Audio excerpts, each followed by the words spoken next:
Aujourd'hui, nous allons aborder un sujet qui intéresse beaucoup de monde. Comment faire pour que cette personne spéciale revienne dans ta vie? Cette vidéo est basée sur de nombreuses expériences personnelles et celles de personnes proches. Quand quelqu'un sent qu'il est sur le point de perdre quelque chose qu'il a toujours pris pour acquis, c'est là que des transformations se produisent. Cela t'est-il déjà arrivé de beaucoup souffrir pour quelqu'un dans une relation, en espérant que cette personne soit plus attentive, plus dévouée, qu'elle montre plus d'amour? Peut-être que cette personne était comme une migraine constante, causant toujours des problèmes et des maux de tête, et alors, juste au moment où tu as décidé de changer de focus et de te concentrer sur d'autres choses, cette personne a également commencé à changer. Quand tu cesses enfin de t'inquiéter et que tu décides d'aller de l'avant, il se passe quelque chose d'intéressant. Qu'est-ce que cela signifie? Essentiellement, quand tu introduis une nouvelle dynamique, l'autre personne réagit. C'est similaire à ce qui se passe dans un village avec un seul restaurant. Si ce restaurant sait qu'il n'a pas de concurrence, il peut se permettre de donner un mauvais service, offrir de la nourriture de basse qualité et facturer ce qu'il veut, car il n'y a pas d'alternative. Mais dès qu'un autre restaurant apparaît, le premier est obligé de s'améliorer pour rester compétitif. De la même manière, quand cette personne se rend compte qu'elle n'a plus ton attention inconditionnelle, elle commence à ressentir un vide. Elle se demande ce qui s'est passé, où tu es, et pourquoi tu ne lui donnes plus ce qu'elle recevait auparavant sans effort. Mais pour que cela fonctionne, il est crucial que tu cesses de supplier. Si tu es toujours celui qui supplie et recherche son attention, l'autre personne ne ressentira pas le besoin de changer. Rappelle-toi toujours que si tu poursuis quelqu'un, son instinct naturel sera de fuir. Mais quand tu cesses de poursuivre et te concentres sur toi-même, cette personne s'arrêtera et se demandera pourquoi tu ne la suis plus. Ce changement est ce qui attire l'attention et d'une certaine manière les fait reconsidérer leur comportement. Ainsi, le premier pas pour que cette personne revienne est de t'arrêter et de cesser de supplier. Quand cette personne ressent l'absence de ce qu'elle avait toujours sans effort et remarque que ce n'est plus disponible, elle commencera à valoriser ce qu'elle a perdu. Elle se demandera pourquoi elle a cessé de recevoir cette attention et ce qui a changé dans ta vie pour que cela se produise.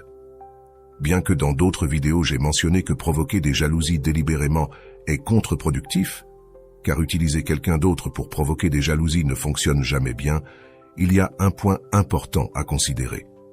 La clé est de diriger ton attention de manière sincère vers une autre personne ou activité. Mais cela ne fonctionnera que si tu te détaches vraiment de l'idée de vouloir être avec celle que tu désires. C'est une sorte de paradoxe. Quand tu cesses de te concentrer sur cette personne et mets ton énergie dans autre chose, cette personne que tu veux voir revenir le fera probablement. Mais à ce moment-là, tu auras déjà avancé et peut-être que cela ne t'importera plus autant. Ainsi, l'attention sincère à une autre personne ou activité doit provenir d'un changement authentique dans ton focus, non d'une tentative de manipulation de l'autre personne. Cela te permettra non seulement de grandir et de te concentrer sur des choses qui comptent vraiment pour toi, mais aussi de provoquer une réaction chez l'autre personne en remarquant ton absence, sans que tu aies essayé de le faire de manière manipulatrice. Bien sûr, il peut arriver que lorsque tu es déjà avec quelqu'un de nouveau, cette personne du passé revienne en suppliant, te déstabilisant à ce moment-là. Tu peux retomber dans son jeu ou être plus intelligent et gérer la situation avec sagesse. Auparavant, tu donnais tout sans rien recevoir en retour, poursuivant comme si c'était un miracle d'obtenir son attention. Cela ne t'a conduit qu'à te dévaloriser et à supplier pour quelque chose qui ne te bénéficiait pas. Maintenant, avec cette nouvelle perspective, tu sais que tu ne dois pas retomber dans le même schéma. Imagine Laura qui est passée par là. Laura a commencé à sortir avec quelqu'un de nouveau, et soudain, son ex-petite amie est réapparue en la suppliant. Bien qu'elle ait été tentée au début de revenir vers lui, elle se souvenait de ce qu'elle avait appris. Elle savait que se donner entièrement sans recevoir de réciprocité n'était pas sain. Au lieu de retomber dans ses anciens travers, elle a décidé de maintenir son nouveau chemin. Cependant, il est courant que les émotions et les sentiments nous fassent répéter des schémas toxiques. Quand la personne du passé se rend compte qu'elle a de nouveau ton attention, elle peut revenir à son comportement habituel, sachant que tu retomberas dans le même cycle. C'est ce qui est arrivé à Carlos qui, en retrouvant son ex, s'est rendu compte que la dynamique n'avait pas changé et qu'il était sur le point de répéter les mêmes erreurs. C'est pourquoi il y a une meilleure option. Ce conseil est basé sur une expérience réelle. Quand cette personne revient en suppliant, il est important de garder ton focus sur toi-même et sur ce que tu as appris. Ne permets pas que le retour de cette personne te déstabilise. Apprends à valoriser ceux dont tu as réellement besoin et ne retombe pas dans les anciens schémas. Cette leçon, basée sur l'histoire de Martha, qui a finalement rompu le cycle toxique avec son ex, t'aidera à agir de manière plus intelligente et à maintenir ton bien-être émotionnel. Il y a de nombreuses années, Martha a eu un petit ami qu'elle aimait profondément. C'était son premier amour et elle l'aimait de tout son cœur. Cependant, selon lui, Martha avait pris l'habitude de le supplier constamment. S'ils avaient un problème, c'était toujours elle qui appelait pour le résoudre. Même quand il faisait des erreurs, c'était elle qui se rapprochait pour arranger les choses, peu importe ce qu'elle ressentait vraiment ou si elle allait bien. Il y avait des occasions où leur dispute durait des mois, et Martha finissait toujours par supplier pour qu'ils reviennent ensemble. Un jour, cependant, quelque chose a changé dans sa vie. Ce n'était pas parce que Martha avait trouvé une autre personne, mais parce que son environnement et sa mentalité avaient complètement changé. En entrant à l'université, sa vie a pris un tournant à 180 degrés et sa mentalité d'adolescente a disparu. Martha a commencé à se concentrer sur ses études, ses nouveaux amis et les défis et opportunités que l'université lui offrait. C'est alors qu'elle s'est rendue compte qu'il y avait beaucoup plus dans la vie et que souvent, on reste coincé dans des relations toxiques simplement parce qu'on n'a rien de mieux à faire. Martha a compris que l'oisiveté et le manque de but clair étaient ce qui la poussait à supplier pour une relation qui ne la valorisait pas. En se concentrant sur ses études, en obtenant de bonnes notes et en profitant de ses nouvelles amitiés, Martha a trouvé un nouveau sens à sa vie. Les semaines et les mois ont passé, et le jour où elle a rompu avec son petit ami, elle s'attendait à se sentir triste ou déprimée, mais cela n'est jamais arrivé. Elle était tellement concentrée sur des choses qui lui apportaient bonheur et croissance personnelle qu'elle n'a pas eu le temps de se lamenter sur la relation. Quand, plusieurs mois plus tard, son ex-petit ami est revenu en suppliant qu'ils se remettent ensemble, Martha n'éprouvait plus aucun intérêt. Son attitude et sa mentalité avaient tellement changé que cela n'avait absolument rien à voir avec le fait de trouver quelqu'un d'autre. Son attention était entièrement focalisée sur des choses qui la remplissaient vraiment et la rendaient heureuse. Et c'est là le véritable cœur du problème. Diriger ton énergie et ton attention vers des aspects de ta vie qui t'apportent une véritable valeur et satisfaction, en laissant derrière toi ce qui n'apporte que douleur et épuisement émotionnel. Parfois, nous croyons que la seule façon de provoquer une réaction chez quelqu'un est d'introduire une autre personne dans l'équation. Cependant, une solution beaucoup plus intelligente est de changer le focus de notre attention vers quelque chose qui nous passionne et consomme toute notre énergie mentale, de sorte que nous n'ayons pas le temps de nous inquiéter pour l'autre personne. Pensons à Julia, qui passait des heures à vérifier les réseaux sociaux de son ex, se demandant avec qui il était, qui commentait ses publications, ou pourquoi il restait en ligne après lui avoir dit bonne nuit. Ce cycle d'obsession lui volait sa paix, mais un jour, elle a décidé de consacrer son temps et son énergie à un projet personnel qu'elle avait toujours voulu réaliser. Elle a investi son attention dans quelque chose qui la passionnait tellement qu'elle a cessé de se préoccuper de son ex. Imaginons un autre scénario.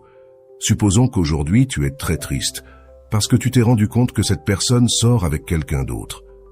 Cela te ruine la journée, mais ensuite, quelque chose de plus grave se produit, comme le volume de ta voiture ou de ton téléphone portable. À ce moment-là, le problème de savoir que ton ex sort avec quelqu'un d'autre devient insignifiant comparé au problème majeur que tu affrontes. Voici ce qui est arrivé à Roberto un jour, alors qu'il consultait le profil de son ex, et se sentant misérable parce qu'elle était avec un autre, il a reçu un appel l'informant que sa voiture avait été volée. Soudainement, la douleur de la relation est devenue triviale face à la perte de la voiture. Cette expérience lui a fait comprendre qu'il s'inquiétait pour des choses mineures alors qu'il y avait des problèmes plus sérieux qui méritaient son attention. La clé réside dans le changement de notre centre d'attention, comme cela s'est produit avec Martha, qui en entrant à l'université a trouvé de nouvelles priorités et activités qui lui ont fait oublier son ex. Martha s'est rendue compte que sa douleur due à la relation était en grande partie due au manque de quelque chose de mieux dans lequel investir son temps.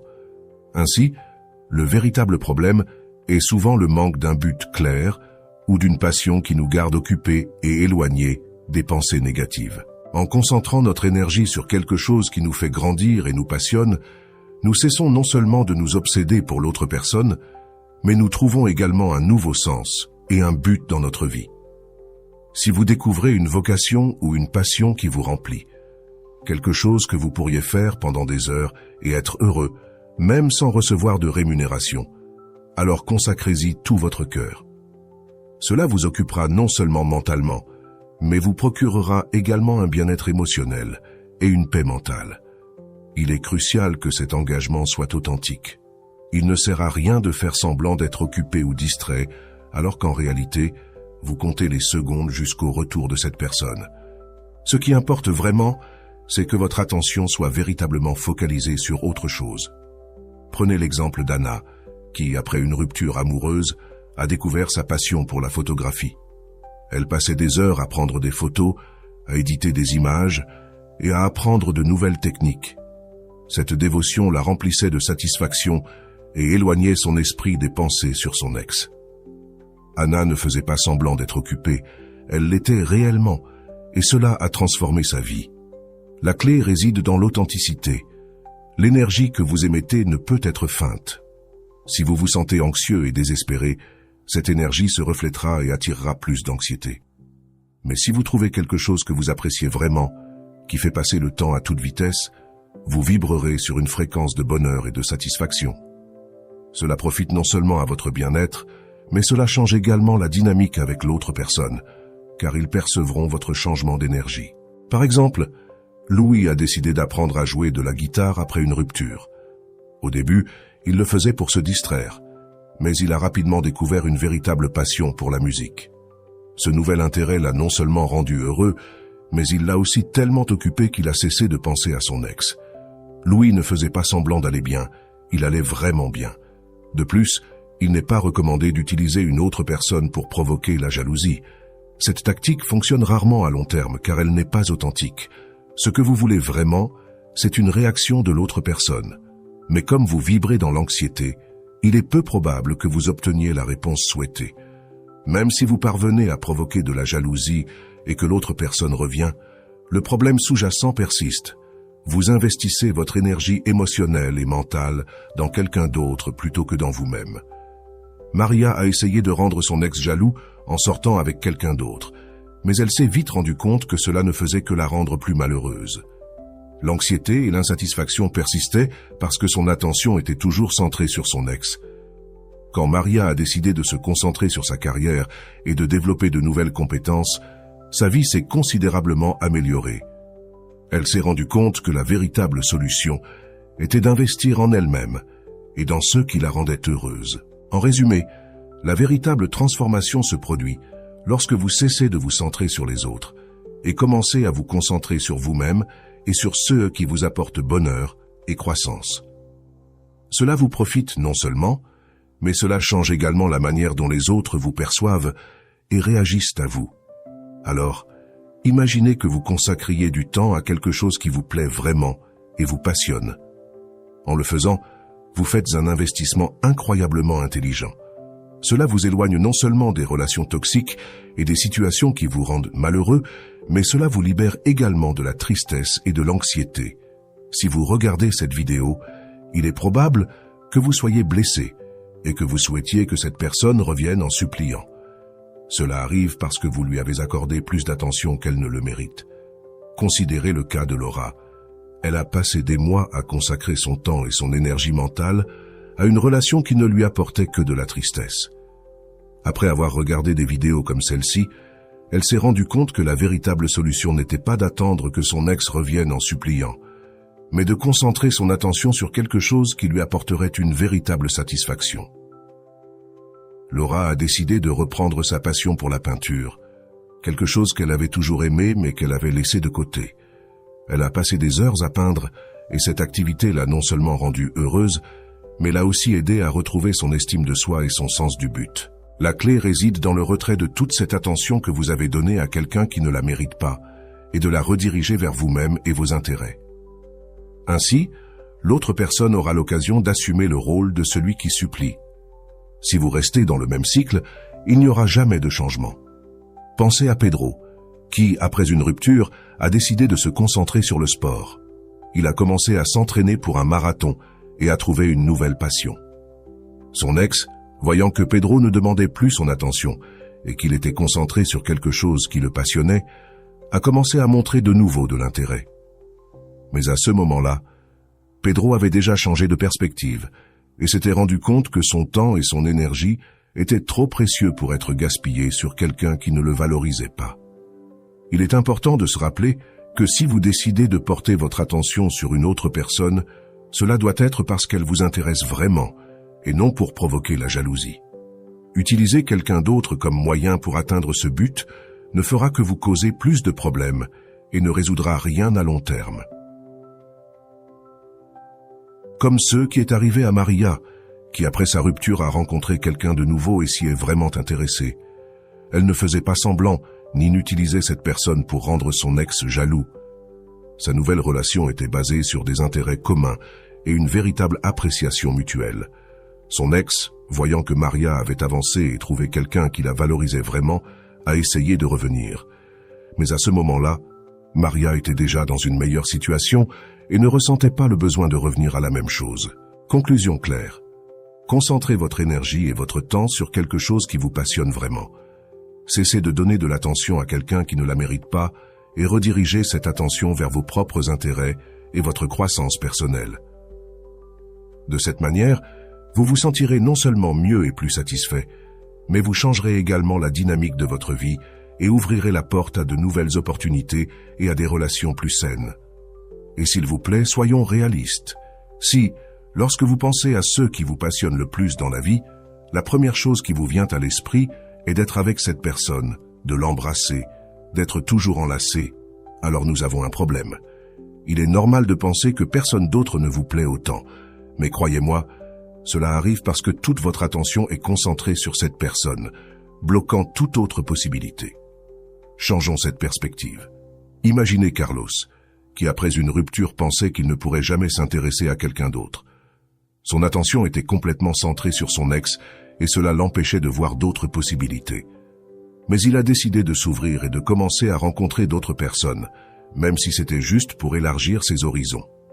Peu à peu, il s'est rendu compte que le monde était plein de personnes intéressantes et a commencé à profiter de nouvelles expériences. Souvenez-vous de ce que vous aimiez faire avant de connaître cette personne.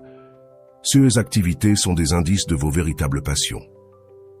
Anna, par exemple, a redécouvert son amour pour la photographie après une rupture. Elle passait des heures à prendre et à éditer des photos. Quelque chose qui la rendait vraiment heureuse et l'aidait à surmonter la douleur de la séparation. Les jeux de l'enfance peuvent aussi vous donner un indice sur vos passions. Imaginez Laura, qui aimait toujours peindre quand elle était enfant. En reprenant les pinceaux à l'âge adulte, elle a trouvé une source de joie et une forme d'expression qu'elle avait oubliée. Même s'il s'agit de jeux vidéo, c'est bien. Vous pouvez rejoindre des communautés, participer à des tournois et rencontrer des gens du monde entier. L'important est que vous appréciez ce que vous faites et que vous n'attendiez pas que cette personne revienne en suppliant.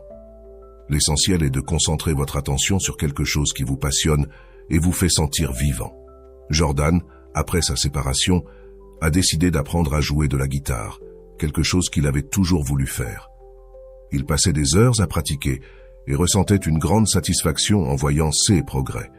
Cette nouvelle passion l'a non seulement rendu heureux, mais l'a aussi aidé à oublier son ex et à se concentrer sur sa propre croissance.